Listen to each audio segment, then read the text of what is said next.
vamos falar aqui sobre o mínimo que um supervisor tem que fazer. Pois é, gente, vira e mexe eu recebo profissionais que contratam supervisores e aí eu vou ter acesso, né? As pessoas começam a discutir comigo. Ai, Dani, meu supervisor, eu não tô sabendo, ele tá, ele não tá. E aí a gente cai nessa, né? Que muitas vezes a pessoa contrata um supervisor que não está fazendo o papel de supervisor, não sei o que está fazendo, né?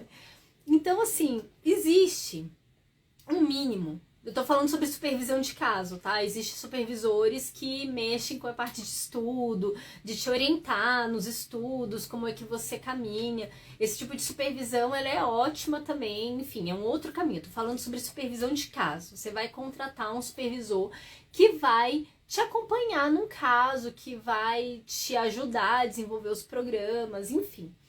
Gente, assim, a função mínima de um supervisor é ler muito bem as avaliações da criança. Nem sempre os supervisores vão avaliar a criança. Nem sempre acontece que alguns supervisores eles participam desse processo de avaliação. Mas às vezes são outros terapeutas que fazem. O beabá de um supervisor é ler as avaliações. É ler, é questionar, é correlacionar essas avaliações para desenvolver um plano de ensino que seja compatível com a criança que ele teve acesso nessas avaliações. Então, ele pode receber uma massa de vídeo junto, fotos, vídeos preferencialmente, e essa massa de dados. E outra, esse supervisor, ele vai ser responsável, normalmente, por desenvolver o plano de ensino individualizado. Ele pode chamar o grupo de terapeutas que fizeram as avaliações, perguntar para qualquer um, ou ele recebe esses relatórios, esses laudos de cada área e ele vai compatibilizar isso num plano de intervenção. Plano de intervenção, gente, deixa eu falar uma coisa. Uma folha de papel não é plano de intervenção. Uma tabelinha que o terapeuta te entregue não é plano de intervenção. Eu vou falar, não é plano de intervenção em nenhuma área, tá bom? Não é plano de intervenção em nenhuma área, uma folhinha, um papelzinho que você dê para a família com uma tabelinha. Plano de intervenção, ele exige que você faça toda a análise de dados. Você vai levantar os dados ali da criança através das avaliações, ver o repertório dessa criança e desenvolver os programas para essa criança conforme esses déficits, conforme o que você vai querer desenvolver, ou redução de algum comportamento problema, enfim. Tem que ser voltado nisso. Isso eu falo, gente, para qualquer área. É o professor ali na escola, enfim, é o psicomotricista, é a psicóloga, é a fono, qualquer um que esteja envolvido nisso daí, o programa tem que compor isso. Então, vamos lá para um beabá do plano de intervenção. O básico do básico que tem que ter um plano de intervenção. E aí você chama do que você quiser. Você chama de plano de ensino individualizado, você chama de plano terapêutico individualizado. Um plano individualizado, gente, ele tem que ter. Tem que estar ali, né, a questão do relatório da criança, da parte do desenvolvimento da criança, pelo menos em anexo, as habilidades que você vai trabalhar, o tempo que esse plano ele é válido, os objetivos a longo prazo desse programa, quais são os objetivos aonde a gente vai chegar, quais são os comportamentos problema, como é que a gente vai treinar a família. Tem que ter ali o procedimento de cada programa. Esse programa ele vai ser feito dessa forma, possivelmente a análise de preferência da criança tem que estar ali também. Então, assim, tem que ter uma descrição. Uma folha que te entreguem falando que é um plano de intervenção, não é um plano de intervenção, é uma piada, uma piada de mau gosto. Um plano de intervenção, ele tem que ter toda uma composição que não cabe numa página. Um programa terapêutico cabe, tá, gente? Um programa você consegue fazer ele numa folhinha, onde você vai colocar ali o nome do programa, os objetivos a longo prazo, objetivo a curto prazo, vai ser lista os objetivos, vai colocar ali os procedimentos, numa folhinha você consegue colocar todo um programa de intervenção, sim, é possível, você faz compactado, às vezes não, na folha de trás você coloca como vai ser os registros, e tá tudo certo, tá, gente? Não tem problema. Mas um plano de intervenção, que é uma obrigação de um supervisor, ele é muito mais complexo do que isso. Ele tem uma composição mais complexa. Deixa eu até pegar aqui. Eu sempre vou reunindo bastante material, que eu sempre estou estudando sobre isso, por conta do meu pequeno, né? A gente sempre está estudando. E olha, gente, eu, que sou mãe do Aquiles, eu faço plano de intervenção para ele. Eu monto os planos de intervenção e não é uma folha. Então, vamos lá. Vamos fazer um checklist aqui. Você tem que colocar os dados do paciente, quais foram os diagnósticos que ele teve. Então, por exemplo, digamos que essa criança que você está atendendo, ou que você vai exigir do seu supervisor também, né? Ele tem que estar ali, ele tem que estar ciente dos diagnósticos que essa criança recebeu. Ah, ela recebeu o diagnóstico de transtorno de déficit de atenção, tem um de transtorno o TEA, tem DI, enfim, vai estar ali a listinha. Ai, Dani, mas você fala que o que importa na aba são os repertórios da criança. Sim, é o que importa, mas a gente vai fazendo essa compatibilização, porque a gente vai saber direcionar um pouquinho mais como vai ser a nossa intervenção. Ah, essa criança toma medicação? Porque tá aqui, tá falando que ela tem TDAH. Ela toma medicação? Ah, não, não toma. Por que ela não toma medicação? Aí a gente vai discutir isso. Ah, não, ela toma medicação. Então a gente coloca no plano de ensino individualizado. Então tem que ter essa questão. Então você vai colocar ali os dados do paciente, o plano, se toma medicação, se tem outro diagnóstico. Você vai colocar quando vão ser feitas, então você tem que levantar com a família. Ah, eu vou trabalhar de segunda a quinta, porque eu só posso trabalhar isso, durante 1 hora atividade. Ah, tá bom, então a gente vai colocar aqui que vai ser assim. Enfim, colocar ali em anexo os relatórios da criança. A gente vai trabalhar as áreas problemas, o que é urgente para trabalhar agora. Então a gente vai listar ali nesse plano o que é urgente. Que mais? Enfim, as metas, quais são as metas que a gente tem, os prazos, e assim vai seguindo, gente. É isso, assim.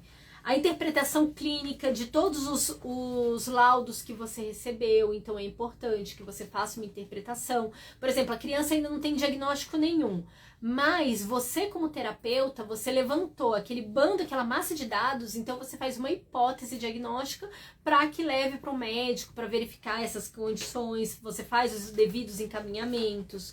Então, assim, um plano de... Ah, e outra, se a criança já começou uma intervenção, você também tem que analisar os relatórios produzidos. Então, assim, a criança vai fazer um novo PEI. Então, como é que foram os relatórios anteriores de desempenho? Então, você vai analisar esses relatórios de desempenho também. E é isso, gente. Um bom relatório, um bom programa, ele é complexo. Um bom plano de ensino individualizado, um bom plano individualizado, ele é complexo, você tem que exigir do seu supervisor esses dados, exigir que ele faça essa análise, se você está contratando um supervisor, pro seu lado, né? Você tem que fornecer esses dados para ele, para que ele possa montar esses programas de forma adequada. Então, esse plano de forma adequada, para que dê insumos para desenvolver os programas terapêuticos da criança. Eu confesso que eu já tô ficando meio de saco cheio de receber não de vocês não, mas de pessoas que contratam pessoas que dizem ser supervisores, que dizem que são coordenadores, que não fazem o mínimo. Eu não sei o que essas pessoas fazem, eu não sei o que elas fazem, mas assim, é muito triste porque é tudo caro. A pessoa tá gastando dinheiro para pagar uma supervisão que não tá acrescentando propriamente. Então, assim, é complicado. O supervisor, ele tem um papel que é muito sério em todo esse processo, sabe? Se ele não tem condições de fazer isso, gente, passa a bola, né? Então é isso que eu queria trazer para vocês. Eu tô aqui editando as aulas do curso, tava passando aqui pro computador, até que terminou já posso começar a editar. Tava gravando aqui as aulas do curso reforço, do módulo que já vai pro ar. E era isso, aproveitei para ter essa conversinha aqui com vocês breve. Bom carnaval, eu tô passando o carnaval aqui trabalhando, amanhã trabalho ainda mais. Amanhã eu tô de serviço, então eu trabalho aqui, trabalho lá, não para, né? Uma pergunta, o plano deve ser elaborado por qual prazo e média? Depende da idade da criança. Por que depende da idade da criança? Criança de 2 anos, é esperado que ela aprenda muito mais rápido. E a nossa tomada de decisão tem que ser muito mais rápido. Eu recomendo para as pessoas que chegam assim, Dani, me perguntam, 2 anos tem que ser de 3 em 3 meses o novo PEI. 2 anos de 3 em 3 meses. Você pega uma criança lá já com 4, 5 anos, 6 anos, você já começa a poder fazer por semestre, um PEI por semestre. Você já pega crianças ali com 10 anos, 12 anos, você já pode fazer um PEI anual. Então, assim, não que seja o ideal seria a gente sempre estar renovando, mas vamos colocar é o prazo máximo. Então, crianças pequenininhas, de 3 em 3 meses a gente tem que renovar, porque elas aprendem, elas teoricamente deveriam aprender muito rápido, e a gente tem que estar reformulando isso muito mais rápido. Então, esse daí, vamos dizer assim, é os prazos mínimos. Estou amando o grupo do WhatsApp, as informações. Ah, que legal, bem bacana. Os grupos do Telegram também são bem bacanas também. Então, é isso, gente, que eu queria. Tem mais alguma pergunta, mais alguma dúvida, alguma questão? Que eu termino daqui, eu vou voltar a gravar as aulas. Então, podem mandar aí suas dúvidas, suas questões. Aproveitem. Então, isso daí, a questão assim, é o mínimo que um supervisor tem que fazer. O supervisor ele tem que fornecer nesse plano essas informações, mesmo que você fale, não, eu que estou dando essas informações, ele tem que consolidar isso num documento. Por quê? Esse documento que ele vai estar consolidando essas informações, vai lá consolidando os dados, você vai pegar isso daqui e levar, por exemplo, para outro profissional, para ele poder analisar, ler. Você vai levar para o médico, se você é mãe, se é pai, vai levar para o médico para que ele possa analisar. Então, o papel do supervisor, o papel do orientador, ele é muito importante. É um custo muito alto que as famílias têm em cima disso e é bom que ele leve a sério. Eu fico chateada mesmo das coisas que eu recebo. No direct, vira e mexe, as famílias me mandam planos de intervenção. Eu acho que eu já recebi das principais clínicas do Brasil, de tudo que é clínica do Brasil, um plano de intervenção. Eu adoro ler, inclusive. E eu aprendo bastante. Alguns são maravilhosos. Gente, eu recebi um plano de intervenção de uma neuropsicóloga com formação em ABA, que a moça era boa. Eu ainda vou entrar em contato com ela. Eu gostei bastante do que ela fez. Mas eu recebo também umas tristezas, gente, que eu fico olhando assim, eu falo, isso aqui não é um plano de intervenção. Não é possível que isso daqui seja um plano de intervenção. Então, é muito preocupante isso. Os planos de intervenção que eu tenho recebido, que normalmente é um checklist, a pessoa manda uma listinha. Ah, você tem que trabalhar imitação motora. Tá, como? O quê? Que movimento? Quais são os pré-requisitos que eu preciso para isso? E como é que é o procedimento para isso? Então, assim, eu recebi recentemente um programa que era só essas listas, assim, tipo, você vai fazer... Como é que é? Era aumentar... Oh, Jesus. Me faltou o nome agora. Atenção compartilhada. Era simplesmente trabalhar a atenção compartilhada. Eu olhei assim, tá, e como? E aí, como é que a gente vai fazer isso?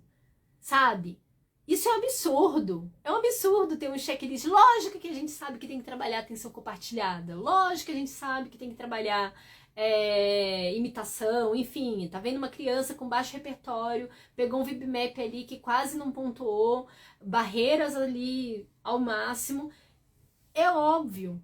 Então, a gente tem que saber como exigir, e esses são os pontos.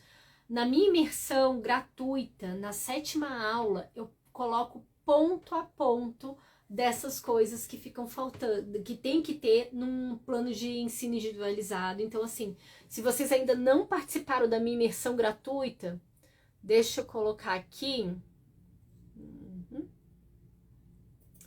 Vamos colocar, deixa eu ver se eu tenho o link ainda aqui. Ah, eu tô sem o link. Coloco aqui. Você coloca? Tá, então eu fixo. Você coloca... Ah, vou fixar aqui. Então, se vocês ainda não fizeram uma imersão gratuita, faça a imersão. Olha esse endereço aí, daniacf.com, primeiro passo. Assista a 7ª aula, gente. Eu falo tudo isso daqui que a gente tá conversando, eu falo. Se a intervenção das suas crianças não estão passando por esses passos, tem uma coisa errada. Meu filho é autista nível 1, já alcançou muita independência, às vezes fica insegura sobre os objetivos que precisamos alcançar.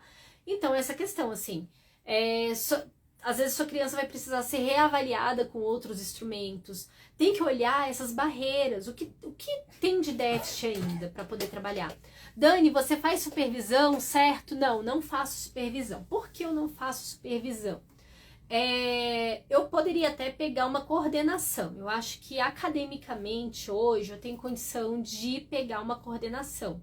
Supervisão, eu acho que eu tenho que ter mais bagagem na parte acadêmica do que eu tenho hoje. Eu, sinceramente, eu acho que eu ainda não tô pronta 100%. Assim, é mais uma questão minha, assim, porque não é regulamentado isso, mas eu acho que uma questão de seriedade. Eu já poderia pegar coordenações, só que eu não tenho tempo para isso. Eu tô envolvida em muitos projetos, gente. Eu tô com muito projeto. Tenho curso, tem uma outra coisa que eu vou lançar e daqui a um tempo eu vou ter um projeto muito legal enfim, eu não posso falar agora para vocês, mas assim, eu tô envolvida escrevendo um livro, eu tô envolvida em curso, eu tô envolvida com tanta coisa. E para eu poder pegar uma coordenação de uma criança, é uma responsabilidade imensa, gente, imensa. O que é a coordenação? O que o supervisor faz? O supervisor, ele vai fazer essa questão da avaliação, ele vai desenvolver os planos de ensino e tudo. A coordenação é a pessoa que vai estar ali modelando o terapeuta o tempo todo. Ele vai estar acompanhando o terapeuta, ele vai estar tirando as dúvidas do terapeuta, ele vai estar fazendo esse intermédio entre o que o supervisor desenvolveu e o terapeuta que vai estar ali aplicando com a criança. Então, hoje, eu tenho condições de fazer uma coordenação, de acompanhar.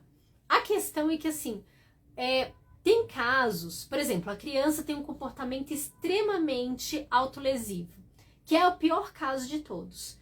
Eu tenho estudado bastante sobre análise funcional, sobre avaliação, sobre toda essa questão. Eu tenho estudado, só que eu ainda não tenho expertise de ir e desenvolver toda uma estratégia para fazer essa análise funcional experimental numa criança que tem um comportamento autolesivo, por exemplo, assim, ela tem um comportamento muito preocupante em relação a isso. Eu acho que eu ainda não tenho condições disso. Eu acho que eu ainda não tenho. Eu espero ter daqui a um tempo. Eu tenho estudado, eu tenho me dedicado a isso. O dia que eu tiver condições, aí sim eu vou atuar. Por isso que um supervisor, ele tem que saber disso. Um supervisor de qualidade, ele tem que entender como é que ele vai fazer todo um planejamento, tanto para estudar esse comportamento, porque você é muito exigente consigo mesmo. Eu sou exigente, gente, eu sou muito exigente, eu tenho... E assim, hoje eu tava gravando agora uma aula, gente, sobre neurodesenvolvimento, que é uma aula do curso, e na aula eu falei uma coisa que simplesmente saiu, não tava no roteiro, mas falou. Porque assim, a criança, gente, ela é uma pérola. A criança, você pega um terapeuta que vai trabalhar com uma criança ali até os seus 4 anos, ela tá trabalhando com a pérola mais preciosa que tem. É um cérebro que é extremamente moldável.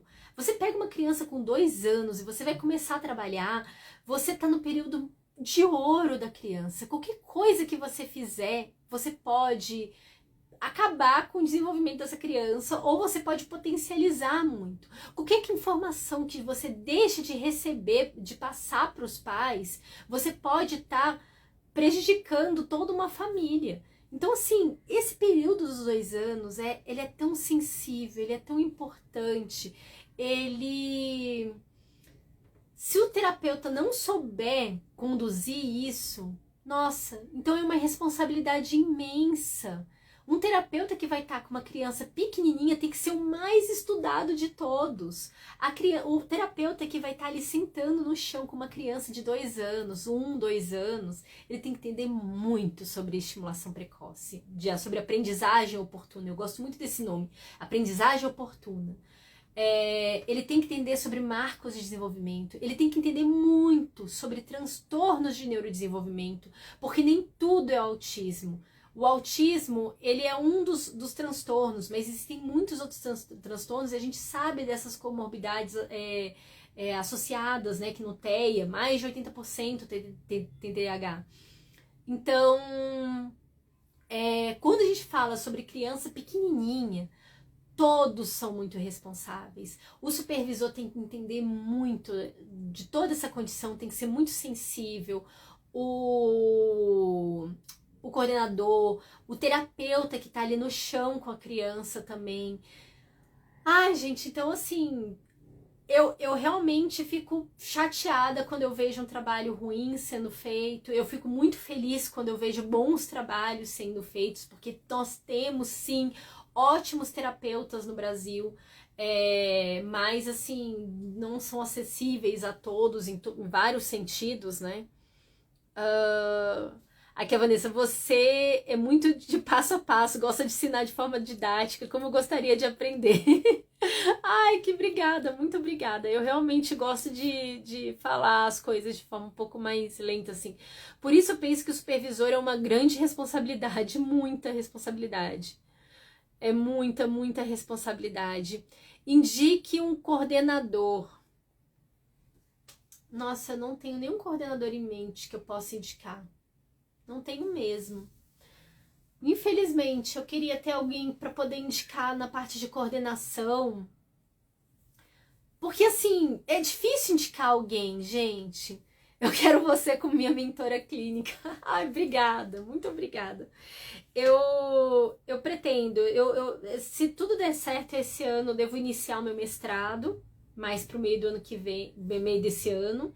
Eu tenho que terminar, que eu tô em 3 pós-graduações, né? Eu tô terminando uma agora, que eu tô apaixonada, amando, que é do IEPSIS, e tem mais 2 pós-graduações para terminar, e aí eu parto pro mestrado, que também é uma pós-graduação. Aí com o mestrado eu já vou me sentir mais... Eu acho que depois do mestrado eu vou me sentir mais confiante para trabalhar na parte de supervisão.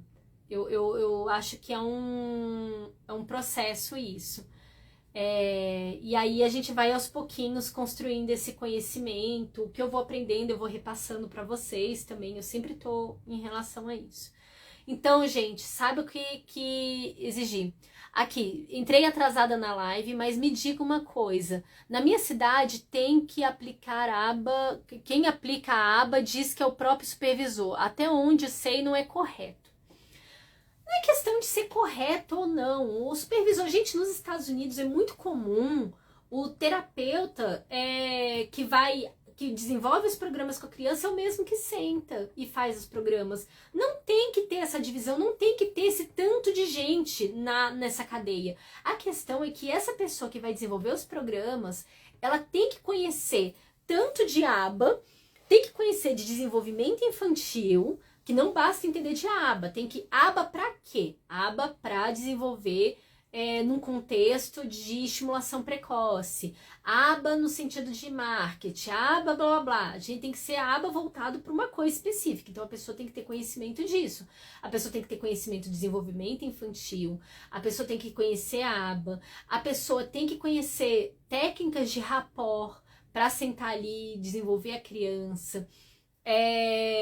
Então, assim, pode ser a mesma figura, não tem problema ser a mesma figura, desde que a pessoa tenha todo esse conhecimento. Qual é o problema que acontece? Uma pessoa que vai tendo todo esse conhecimento, ela não vai querer mais ficar sentada desenvolvendo uma criança, principalmente assim, sentada com uma criança só, porque ele tem um custo muito elevado dessa parte acadêmica, e no Brasil faltam supervisores, faltam orientadores, faltam coordenadores, supervisores, enfim, faltam, não tem. Então acaba que as pessoas crescem mais rápido em relação a isso, e não que isso seja um problema também. Então é só para ter uma noção. É complicado ser aplicador e coordenador ao mesmo tempo. Para dar conta é muito complicado mesmo. Eu acho que é difícil. Dani, supervisor, você indica? Eu tenho 2 filhos com autismo. Eu tenho um supervisor que eu gosto dele, que é o Diego Costa. Ele é professor do IEPS. Você me chama depois no direct que eu mando contato dele. Eu mando contato, ele é supervisor lá ele é professor do IEPS. É um ótimo professor. Eu contratei ele justamente porque ele foi meu professor. Ele foi meu professor na pós. Eu falei assim, eu vou chamar. Eu gosto dele. Ele tem uma pegada muito para a parte naturalística, do ensino incidental. Ele gosta muito de PRT.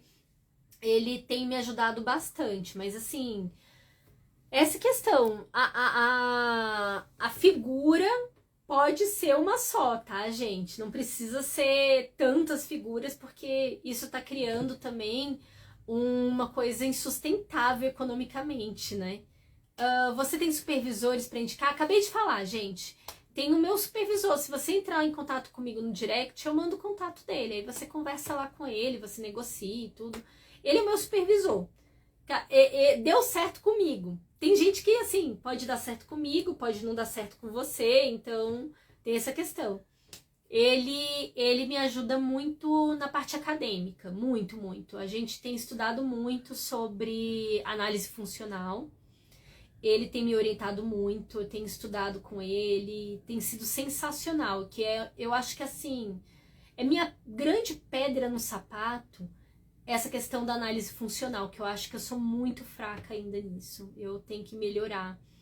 E principalmente que a gente chega cheio de vieses e tudo, então nada melhor que bastante técnica. Dani, essa supervisão pode ser online? É online. A minha é online. É tudo online. Eu só faço coisa online, gente. Por quê? Porque é difícil de ter supervisor presencial, né? Pra começar. Por exemplo, o meu supervisor, ele tem doutorado. Ele tem doutorado em análise do comportamento. Então, ele tem mestrado e doutorado. Ele fez na UNB. E ele é muito capacitado, assim. Academicamente, ele é muito capacitado. Mas eu vou te falar uma coisa. Quem conhece mais da criança é quem tá aplicando ali. Quem tá sentando com a criança é quem conhece. Ele que vai coletar as informações. O supervisor, tanto o supervisor, o coordenador, todos esses papéis, o que eles vão fazer é orientar essa pessoa, ensinar. Então, muitas vezes, gente, quem tá sentada ali com a criança é uma pessoa em aprendizagem. É uma pessoa que tá aprendendo aba, é uma pessoa que tá muitas vezes fazendo tá fazendo graduação, enfim. Ou é os pais, é os avós, é a pessoa que conhece a criança, que tem um laço com a criança. Essa pessoa vai passar esses dados para o supervisor. Dani, estrutura um projeto de prática clínica enquanto curso. Gente, assim, eu tô fazendo meu curso. O meu curso vai ter muitas ferramentas, essa parte clínica. Não sei se você já tá matriculada no meu curso, mas eu tenho um curso que vai acontecer? Eu já liberei o módulo sobre as bases da aba. Eu criei várias ferramentas no meu curso, né? Então eu tenho um grupo do Telegram, onde a gente tira várias questões, várias dúvidas. Tem materiais, são várias planilhas que eu criei, mas eu tô aperfeiçoando e vai ser disponibilizado nas datas. Então eu falo sobre as bases da aba, eu falo sobre unidade de ensino, sobre motivação operacional, técnicas de motivação operacional. Então essa parte daqui já foi toda liberada. Foram liberadas quantas aulas? Acho que 19 aulas, não, 16. Um número assim, mais ou menos, aulas. Aí agora vai sair o Marcos de Desenvolvimento, né? Que eu vou falar sobre neurodesenvolvimento, sobre marcos de 2 a 6 anos. Aí a gente segue para o que não é autismo. Então tem um módulo sobre o que não é autismo, onde a gente vai falar sobre deficiência intelectual, sobre apraxia, sobre TDAH. E aí a gente segue para as avaliações, então tipos de avaliação, avaliação direta, avaliação indireta, composição do PEI, sistema, eu criei um sistema de avaliação, então vocês vão ter acesso às planilhas de avaliação. Vou falar um pouco sobre análise funcional, abordagem de ensino, então cada módulo tem uma data. Então a gente vai para abordagem de ensino, então eu vou falar sobre como é que a gente aprende, como é que a gente esquece, sobre técnicas de ensino, momento comportamental. Ai, gente, é muita coisa, é muita coisa.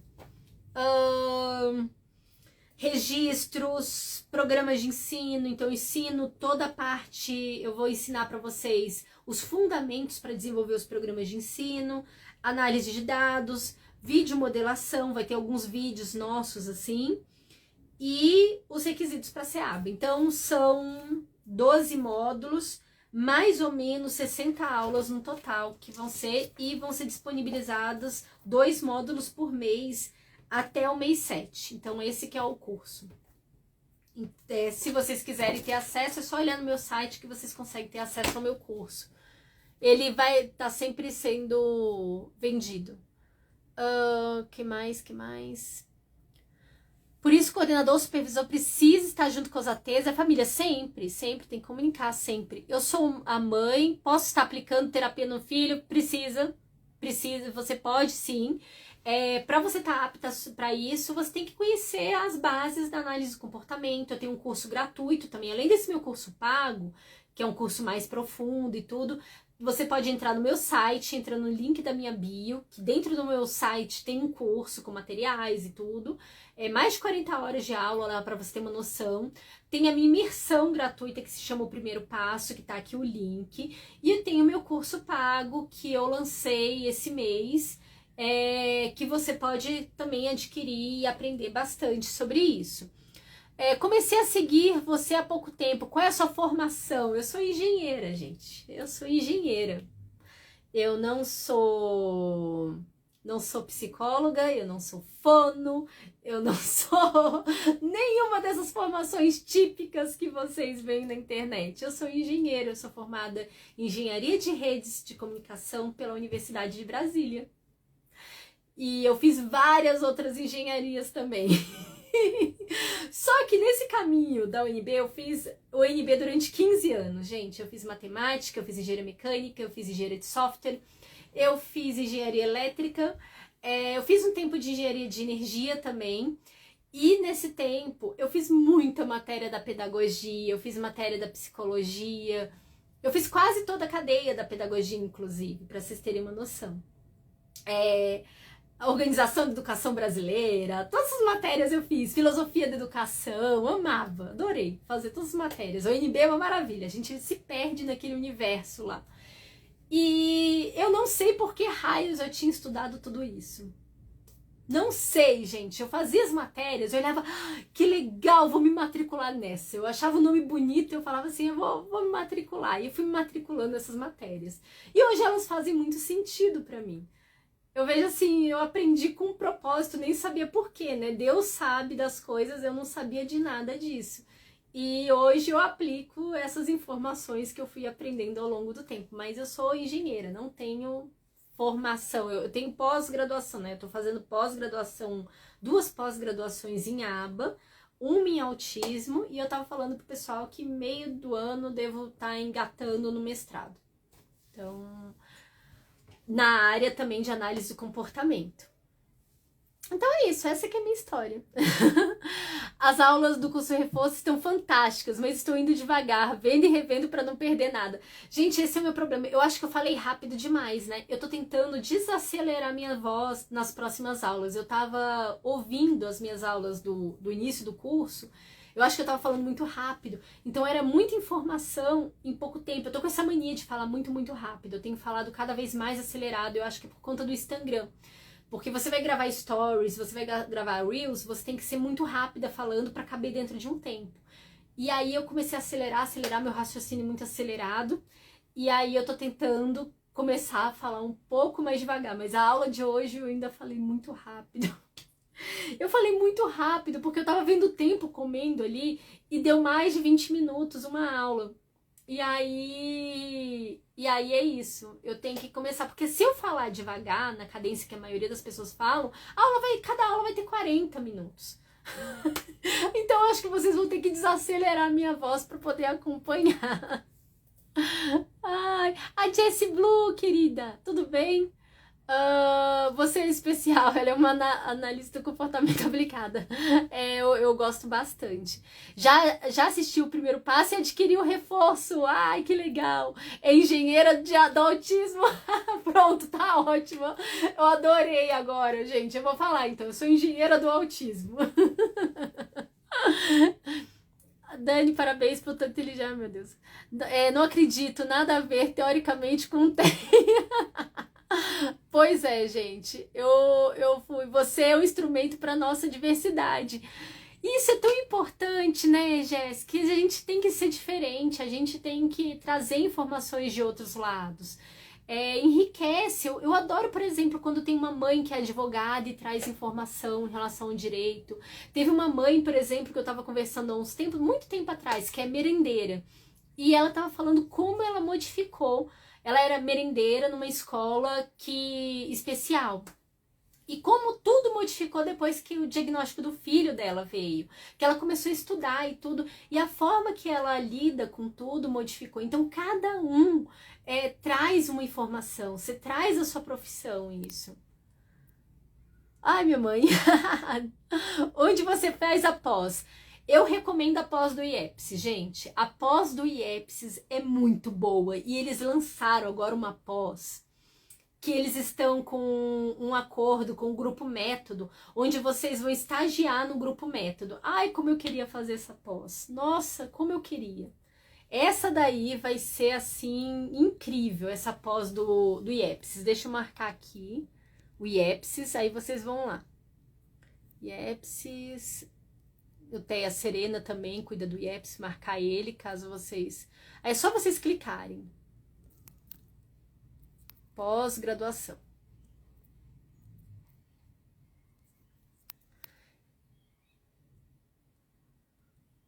Pós-graduação aqui, ó. Então, ó, vocês procurem o IEPSIS Cursos ou o Teia Serena, que eles têm ali os links para vocês acessarem a página ali do IEPSIS. A Emília, né, junto com o Dr. Paulo Liberalesso, eles cuidam de toda essa questão do IEPSIS, é divino, assim. A formação deles é muito, muito boa. E a minha também, tá? O meu curso também é maravilhoso. Eu fui bem criada aí para desenvolver os meus materiais. Então, gente, entrem, conheçam o meu site, que tem um curso gratuito lá. Meu curso gratuito, ele tem 40 horas no meu site. Eu tenho uma imersão sobre o autismo, que são 7 aulas gravadas para vocês acompanharem, para mandar para a família, para todo mundo. Em 7 aulas a pessoa vai entender sobre autismo, sobre ABA, vai ter uma noção, não vai reduzir o risco de cair em golpes, né? Então eu fiz para vocês isso, é gratuito, basta vocês acessarem esse link aqui e tem o meu curso pago para quem quiser aumentar e dar o segundo passo e se aprofundar nas informações. Gente, beijo para vocês, tudo de bom e até mais, tô cansada, eu tenho que gravar mais aula. Tchauzinho.